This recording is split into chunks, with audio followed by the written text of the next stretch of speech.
নমস্কার বন্ধুরা, আজকে আমি আপনাদের জন্য এনেছি আমের আচারের রেসিপি।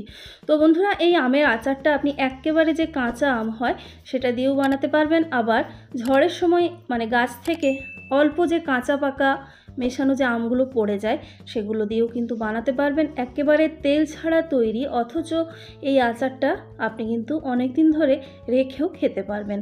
আর খেতে অনেকটা বন্ধুরা অনুষ্ঠান বাড়ির যে চাটনি হয় ঠিক সেরকম। তো চলুন বন্ধুরা, কথা না বাড়িয়ে ভিডিওটা শুরু করি।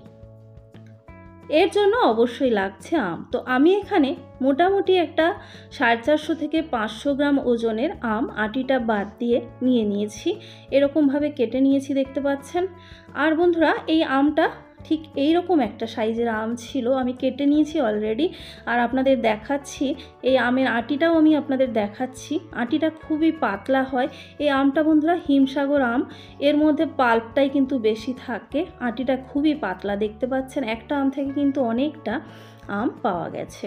তো বন্ধুরা, এই আমটার মধ্যে আমি এখন দেব কিছুটা নুন, স্বাদ অনুযায়ী, মানে টক খুব বেশি হলে নুনটা বেশি দেবেন।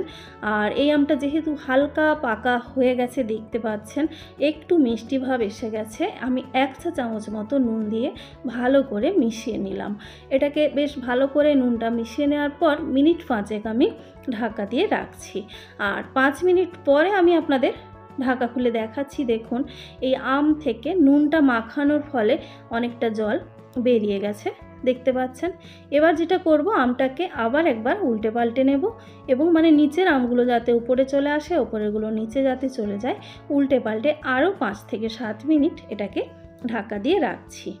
তো বন্ধুরা, এইভাবে ঢাকা দিয়ে রেখে যদি জলটা বের করে দেন, আমের টক ভাবটা চলে যায় এবং আমের আচারটাকে বেশি দিন রাখাও যায়। এইভাবে তৈরি আচার। তো আমি এবার আপনাদের দেখাচ্ছি আরও 5 থেকে 7 মিনিট পরে। দেখুন কতটা জলটা বেরিয়ে গেছে। আর এক্ষেত্রে কী হবে, আমে মিষ্টির পরিমাণটাও আপনার কম লাগবে। তো এটা আমি একটা স্ট্রেনারে দিয়ে দিচ্ছি যাতে জলটা বেশ ভালো করে ঝরে যায়। এইভাবে আবার 5 মিনিট মতো রেখে দেবেন যাতে জলটা বেশ ভালো করে ঝরে যায়।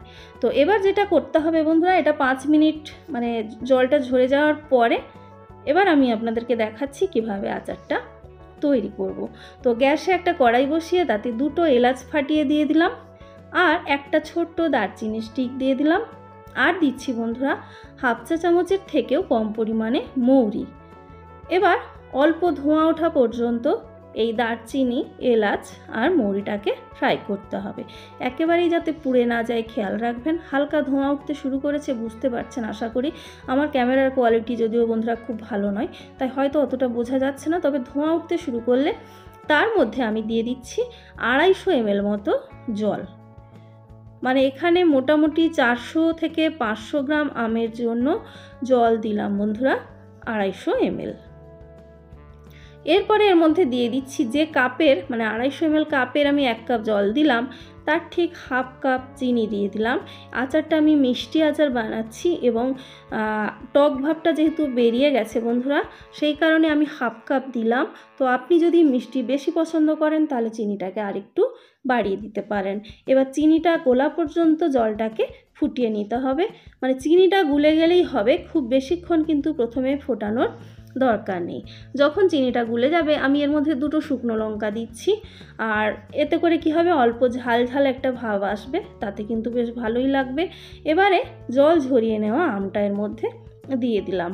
এবারে বন্ধুরা, আমটা দেওয়ার পর এই চিনির রসের সঙ্গে বেশ ভালো করে কিন্তু মিশিয়ে নিতে হবে। আর বন্ধুরা, মিশিয়ে নেওয়ার পরে এটাকে বেশ কিছুক্ষণ, মানে মোটামুটি 5 থেকে 7 মিনিট একবার ফুটে যাওয়ার পরে হালকা করে এরকম নাড়াচাড়া করে নিতে হবে, খুব বেশি যাতে ঘেঁটে না যায়, সেই জন্য নাড়াচাড়া করার সময় একটু সাবধানে কিন্তু নাড়াচাড়া করতে হবে। আর যদি বন্ধুরা মনে হয় যে নুনটা লাগতে পারে, আপনি মুখে টেস্ট করে দেখে নেবেন, মানে খেয়ে দেখে নেবেন। যদি মনে হয় নুন লাগতে পারে অল্প একটু, এই সময় কিন্তু নুনটা তাহলে একটু ছড়িয়ে দেবেন। আর আরেকটা জিনিস, এবারে বাকি যে আচার তৈরির মানে প্রিপারেশনটা, এটা কিন্তু আপনাকে লো ফ্লেমে রেখে করতে হবে, তাহলে কি হবে, এই আমের ভেতর পর্যন্ত চিনির রসটা খুব সুন্দর করে কিন্তু ঢুকবে। তাড়াহুড়ো করা কিন্তু যাবে না, আর খুব বেশি যাতে ঘেঁটে না যায় সেই জন্য নাড়াচাড়াটাও সাবধানে করতে হবে। তো এটাকে মোটামুটি লো ফ্লেমে রেখে বেশ ঘন করে মানে চিনির রসটাকে তৈরি করতে হবে। আরেকটা জিনিস, আমটা বন্ধুরা দেখবেন অনেকটা ট্রান্সপারেন্ট হয়ে যাবে একেবারে শেষের দিকে, মানে আমটার মধ্যে একটা বেশ স্বচ্ছ ভাব আসবে, কাঁচের মতো কিছুটা দেখতে হয়ে যাবে। ততক্ষণ পর্যন্ত মোটামুটি এটাকে ফোটাতে হবে। আর লঙ্কাটা বন্ধুরা যদি ঝাল পছন্দ করেন তাহলে লঙ্কাটা ঘেঁটে দেবেন, আর না হলে গোটা রাখাই ভালো। তো সবাই একই রকম ঝাল তো পছন্দ করে না। তো দেখতে পাচ্ছেন এখন অনেকটা ঘন হয়ে গেছে। এটা লো ফ্লেমে কিন্তু 10 থেকে 15 মিনিট সময় নিয়ে আপনাকে এইভাবে ঘন করে নিতে হবে। আমগুলো দেখুন আগের থেকে অনেক বেশি কিন্তু এখন ট্রান্সপারেন্ট লাগছে, এবং সেই সঙ্গে বন্ধুরা আমি যেহেতু খুন্তিটা খুব সাবধানে নাড়াচাড়া করছি, খুব একটা ভেঙেও যায়নি। আমগুলো একটু গোটা রাখবেন, অথচ আটি ছাড়াই কিন্তু এটা তৈরি। এইভাবে যদি তৈরি করেন দেখুন ঠিক এই রকম হবে, মানে কনসিস্টেন্সিটা ঠিক এই রকম যখন আসবে তখন বুঝবেন যে এটা রেডি হয়ে গেছে। গ্যাস বন্ধ করে এটাকে ঠান্ডা করতে হবে।